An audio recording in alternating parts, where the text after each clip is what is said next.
We are down to just 2 chairs today. Yes. Because ironically, here we are with Dr. Bert Hodous, and my friend Mary Anderson today is sick. And I can't tell you why. No, But and she didn't give me a lot of details. She might be No. throwing up, I don't know. But I just told her, just stay home. So today, this is like episode number 4 of Ask Dr. Bert. And I'm so lucky that Bert Hodous came over. And today I think it's going to be fun. Oh, sure. It always is, Nancy, right? Yeah, right. It always is. So today we are going to, oh, by the way, we're here at our remote studio here, high atop Square Bluff. And the dog went out, so we don't have that to contend with. No, he's happy with his hot dog. Yep.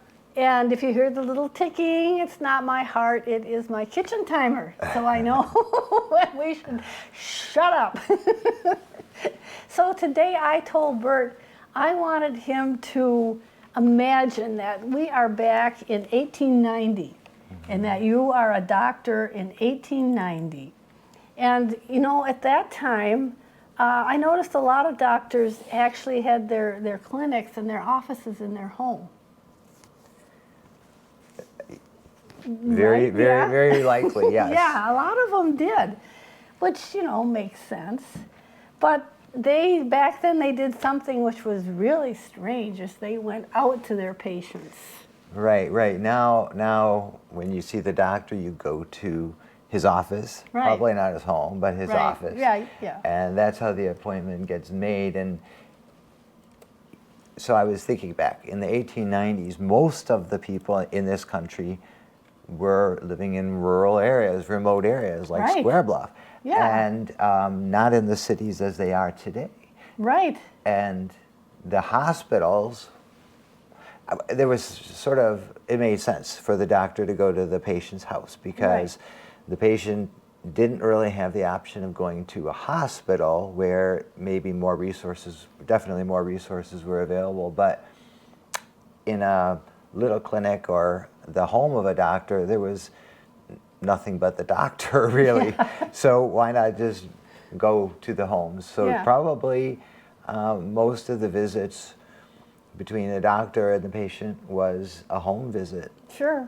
And I have done this before, actually. Gone to a home? Yes, Oh. I have. I did it a bit. I was working in St. Paul and I did it a little bit. It was pretty fun. It was pretty enlightening to me. Well, I bet it was.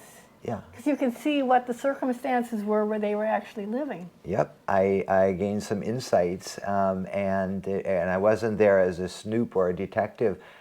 I was surprised sometimes by what I was seeing and how comfortable it was. The families might make it for an elderly person who was staying at home, and that was a bit of a surprise to me, and it was a nice experience. I didn't do it very much. Yeah, well, that is interesting. Yes. So we're thinking this is back in 1890 now, and this is in the morning, and Dr. Bert here is getting ready to go on his rounds, and back then, he would be driving around in would be one of these doctor buggies, and these doctor buggies, they were very light. Yeah, they were meant for speed. And they had drawers under the seat where you could put things, you know, for storage, which a lot of other buggies didn't. So in the morning, you would probably have your hired man would go out to the barn and get your horse Fireball to bring it and get it harnessed up and attached to this buggy. Because back then, the people that were noted for having really fast trotting horses were the doctors, which made sense, right? Yeah. Because when you got going, I mean, they really went. They didn't even have a red light on top of the buggy or anything. No, they wouldn't, but I noticed this one has red wheels. Yeah. So that's good. Yeah, and they were very light and fast, and so the hired man is hitching Fireball to your buggy. And so you're getting ready to go out, and you're wearing a suit probably, you know, they didn't dress down. Doctors looked real Snappy. professional. Very snappy. Yep. And you had your bag, right, with your Sure. tools. Yes. What kind of things would you have in there? Yeah, I would have a stethoscope. That would be important. I would want to have something to check a blood pressure, and I believe that would have been available at Did the they time. have the wraparound things Those then? are pretty or- low tech. I think that they probably did. I don't know. Yeah. But those are pretty low tech. I guess depending on the call, a tourniquet might be nice. Yeah. I wouldn't have a lot of. I guess I might have some drugs, but there weren't a lot available. There weren't antibiotics, for Right. instance, and a lot of the kinds of things available to somebody around the turn of the century would be things that would be addressing symptoms, maybe not necessarily cures. Yeah. Probably also, if I was summoned to a house, there would probably have already been somebody there, somebody in the community who would be called upon to maybe offer some advice and herbal medicine and the kinds of Yeah. things that were being used for a long time. So I'm not even sure what these are called, but these lights. Come on, open up. There you go. What do they call that? Well, that is so that's attached to a head. It's a light, though, isn't it? I think it is, but how would it work? I mean, it's not a battery. I don't know. I I don't mean, this was think. quite a while ago, Right. apparently. So it could have been. A candle? It could have been actually just reflective. I Yeah. mean, it may have been reflective, and actually something could be beaming up to that. Like a lamp or A something? lamp or Yeah. something, and then that would better illuminate. And then that little hole in the middle is the optical hole. That's where Yeah. he's looking through, and most of the light could be illuminated by the mirror. And I think that would better illuminate. If a setting was dim, you would want to shine some light on the subject. You can't always drag the person out if it's 10 below. Yeah, no. So what do they call this? Is there a name for that? Well, I've never worn one, so I don't actually. Do you have any idea? No, I just have no idea. I thought, gee, there must be a name for something like this, but I don't know. Yes, it's quite striking. Yeah, well, I guess it worked. And then I wondered, was this something that you would have in your array of tools? Would you have a hypodermic needle, or is that something that's new? I think what would be new about that hypodermic needle is what the contents of the chemical in the needle but are. they would But have no, had- you could. I mean, people actually a very very popular treatment for illness would be bleeding, and you would need to establish access through a vein. You wouldn't just like chop at the wrist. Yeah. You could control the bleeding, and so you need to have a needle to do that, and a Yeah. hypodermic needle would give you flow back. Maybe that red content in that hypodermic is blood. And you wouldn't be drawing blood that was for testing. No, you wouldn't have that No. option. Boy, would you have to have a saw in your bag? Oh, if you had a saw, I hope you have some ether, because you mentioned 1890, and I was thinking, reflecting on, well, what were the things possible? And surgeons were really, they were somewhat limited, I would say. I think the Civil War actually employed a lot of surgeons, and there were a lot of saws Yeah. used and limbs amputated, but they didn't really have a lot in the way of anesthesia. And I think it was much better by 1890. Yeah. It was 30 years after the Civil War. But even then, it was somewhat primitive, and you probably had a lot of events associated with overdosage because you didn't have a lot of agents, but there were things that you could do. Like give them a bunch of whiskey is what I thought they did sometimes. There were a whole range of things. Ether was around. Yeah. Opium, morphine. Yeah. Cocaine. I mean, Yeah. there were a lot of things that could be done, and also the tourniquet that I was mentioning. Yeah. Because if you need to do something like with a hand injury, and you needed local anesthesia, you could actually put on a tourniquet for a controlled amount of time, and basically cause numbness in the arm. Sure. As soon as that blood comes rushing back, I'm sure it hurt a lot, but at least you could do something downstream. Yeah. Well, so now we've got Bert in his buggy, and the hired man has put Fireball in the traces there. Now, Fireball has been in the barn all night, so he's ready to go. Great.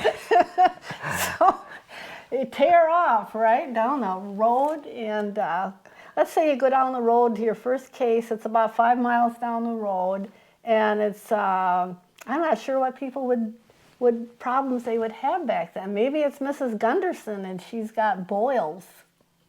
Yeah. What would you do for something like that? Yes. Well, I would have a knife, my trusty knife in my bag, and I hope it's clean. It doesn't really matter because it's a boil. It's already dirty. But you would want to release the boil. What causes boils? Boils are a skin infection, and you develop a cyst, an infected cyst, and if you can release it by cutting it, then out emerges pus, which is your immune system, a part of your immune system, but also it will be also the bacteria that's residing in the skin or under the skin can also emerge. Oh boy. Well, let's hope you have good luck with Mrs. Gunderson's boils. Oh, well, I'm looking forward to it. But now you go a little farther down the road and there's cases of scarlet fever. How would you treat that? That was pretty common. Yeah, well, I'm in a bind because I would use penicillin, or I would use an antibiotic, but I don't have those things. No. So, well, I would, I'm going to guess that I would, okay, it's an infection. I probably would have something for an antipyretic, which would be to bring down the fever so that this is not necessarily a great thing a doctor could do, but would do, and because the infection would cause a fever, and the fever was the symptom that people might be expressing as the problem. And in fact, the fever is a bit of your immune response too, and it may even have to a point benefits because it kind of accelerates or activates your immune system. But I don't know better. So I do give something which is kind, which is to bring down the fever and so that the person feels better.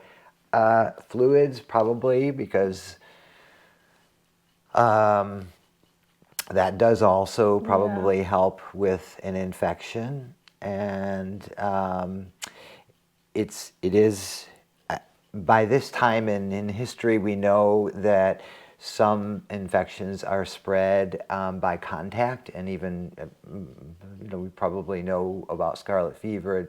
So I would recommend isolating the person from other members of the family, especially the little ones, who are always most at risk. Sure. At serious risk. And I don't know what was used before penicillin. There were some sort of proto antibiotics, but I've never used them. They were early on. I had scarlet fever when I was a kid. I was probably the last person in the county to have it. I don't know, but it used to be pretty common, I guess. And it was a high fever, I think, wasn't Yeah, it? I would think. Well, I've seen patients that have the consequences of scarlet fever, Yeah. and if you had untreated strep throat, it had some probability of getting established and causing scarlet fever, and then that has damaging effects on heart valves. That's why Yeah. I would have seen them much decades later, and they would have that history of having untreated infection, and it did damage their heart valves, and now they were having problems with heart failure because of that. Couldn't that also strep throat have gone into rheumatic fever? Yes. And that was really Yes. serious. Yes. Because didn't that affect the muscle of your heart? Or? Yes. Yes. Yeah. Because I remember there were a few kids when I was in school that had had rheumatic fever, and a lot of them died when they were 40. Yeah. It really shortened their lives. Right. Now I think you just have a valve replacement. I mean, Yeah. it wouldn't, I think it was mostly causing leaky or scarred valve. And I think most people would just have, I mean, in this modern age when heart surgery is much more common, they would probably just have a valve replacement Yeah. done. Well, okay, you did the best you can there with the scarlet fever. So now he's going over the hill and down to the next coulee. And down there, unfortunately, they are having a problem with diphtheria.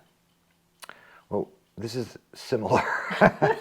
This is bad. Okay, and okay, now I mean, if people die of diphtheria and they suffocate, and Yeah. it's a bad disease to have, and there were at that point in time there was not vaccines for this, so treating the disease is much harder than preventing the disease. Yeah, I suppose. And so and again, we don't have, in my bag of tricks, I don't have antibiotics to use. So this would be, yeah, so a lot of what doctors did, and midwives and you know, health workers in general, would be to offer empathy and try to reduce pain for the patient. Yeah, but if they couldn't, their throat swelled up, wasn't that the problem? Then they Yes. couldn't breathe. Right. Yeah, wasn't anything, could you do tracheotomy? Yeah, I think you probably could. Yeah, And maybe that was done. Yeah. I'm not sure, but that would be below the level of the occlusion. yeah. Yeah. And it was a terrible disease because, like you say, it was highly contagious. Yeah, yeah. And it seemed to kill the kids more than the adults, but they kind of, they just couldn't breathe, and they died of, you know, almost like strangulation. Right. Terrible disease, and they had some bad epidemics that went through this county in the 1870s and the late 1880s, and the cemeteries are full of kids that died then. It was terrible. People would lose like 5 or 6 kids in the matter of a couple weeks, and I guess So isolation again. Yeah. You know, and that would be hard in a small house. sure. You know, half a dozen kids. Yeah, It yeah, would at be least. tough. Yeah. So on that, so when you're leaving, I hope, did they know enough then that you needed to wash your hands and everything before you went to the next patient? Yeah, I think they did. And again, I think some of the lessons, kind of the stark lessons of the Civil War,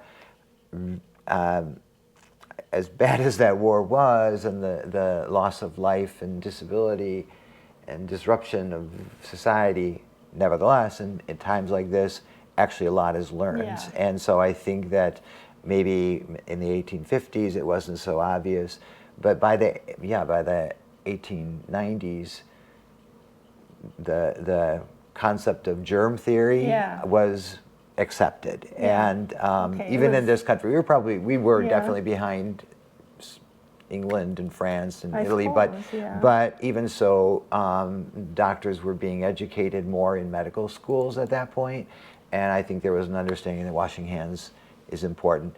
And I don't know about the instruments. I mean, you could soak them down and wash them, but they didn't have, vacuum sealed. No, or rubber gloves. Or rubber gloves, or rubber gloves. Oh dear. Right. Yeah, it was, yeah, that would probably be just a big thing. Right. Yeah. So now, after you're leaving the diphtheria, you're going over the What hill. a morning. Yeah. And it's only 10 o'clock. So Fireball and you are rushing down the road, and the roads probably weren't much in those days. No, I bet they weren't. No. And you get to the next family, because back then, like this family in this photo, they had big families.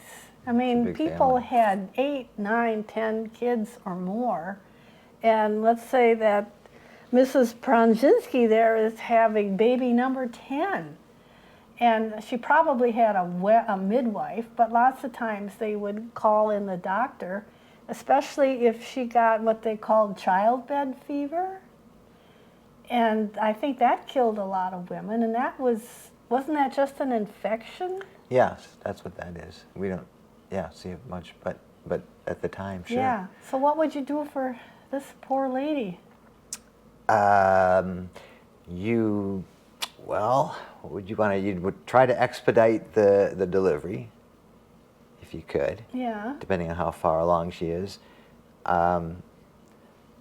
If I have surgical skills and confidence, I would think you could do a C-section if you But they were kind needed of to. rare, weren't they? Yeah, they would not like they are now. Yeah. Yes, it's true. And but I don't know if you had. I'm not sure. I mean, I don't know. I don't know what medicines are available to me, and I don't have a pharmacy in my bag. I mean, there's. Probably just check to make sure that the baby is okay. Yeah, I have a More. stethoscope. I don't have an ultrasound, but I have a Yeah. stethoscope. Yeah. And I think also, I would even think that a midwife also would have, some kind of Sure. listening device, a stethoscope of some kind, So they knew what. with one of those funnels Yeah. on it. Yeah.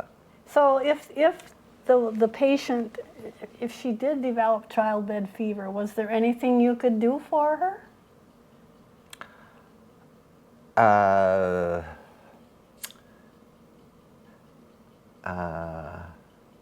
Well, I think that I would think that the delivery of the child would be probably the most important thing. Yeah. And hydration. Yeah, I just know I've heard a lot of people say that, their grandmother died of childbed fever. Mm-hmm. And maybe there wasn't anything you could do. It sounded like took a lot of women. Yeah, I wonder, is it so something that we deal with even now is preeclampsia and eclampsia. Yeah. In those cases, the delivery, this is why I keep speaking of get the baby delivered. Yeah. Because those things are reversed. I mean, you can still develop preeclampsia or eclampsia after the delivery, but definitely the cards are stacked against you until you get the baby delivered. Mm-hmm. And I don't know about. I have never seen that. No. So I don't know. Well, maybe that's good. Huh? Well, that is good. Yes, true. Well, so now we've left Mrs. Pronzinski with baby number 10. Oh, thank you. And she's got the midwife there and probably, half of the neighbor women too. So hopefully everything is okay. Okay. Whoops. Well, that's all right. We'll let that tick. So now let's say you go a little farther and you find somebody with a raging case of appendicitis. Can you operate on them? Well, with nothing but hot spot. What's my horse's name? Fireball. Fireball. You would need assistance. I mean, actually, an appendix is not a hard thing to take out. Oh yeah. And you know, the training of, I myself have done it. Okay. Okay, and I'm not a Could surgeon. you do it at somebody's house? That would be though? hard. That would be very hard to just because, but You'd have to have It's good a- lighting, wouldn't you? you would, and transport roads, Buggy, That doesn't. it doesn't really look good. But No. I mean, if you don't, you're faced with a real tough decision, because if you don't take it out, it bursts, and then the person develops overwhelming sepsis and dies. Yeah. And if you take it out and bungle it, I mean, you could also introduce sepsis just by opening up a belly and Yeah. you don't have a lot of sterile options here. So But it's like either way, if you don't, at least you need to try. yeah, I guess. think you'd probably try. You'd look at the patient and see, you know, but if the patient is looking bad, looking rough, then you worry that the appendix is leaking anyway, and it's just a matter of time before they succumb to that. So, how far are we from a hospital? Oh, probably 10 miles. Oh my! I would put them in the buggy. I would put them in the buggy, and I was going to offer them a smoothie, but I won't because they're going to surgery. Yeah. But skip that. Well, it wouldn't be easy, but if you No. had to in an emergency, could you operate in somebody's bedroom or whatever? Yes, you could, but it would be hazardous. Yeah, your chances, or the patient's chances Yes. might not be great. Right. You'd have to explain this to the family and to Yeah. the patient. Yeah. Yes. What the risks are, as I think doctors have always done, and probably, and do now. And yeah, I think you probably prognosis is poor.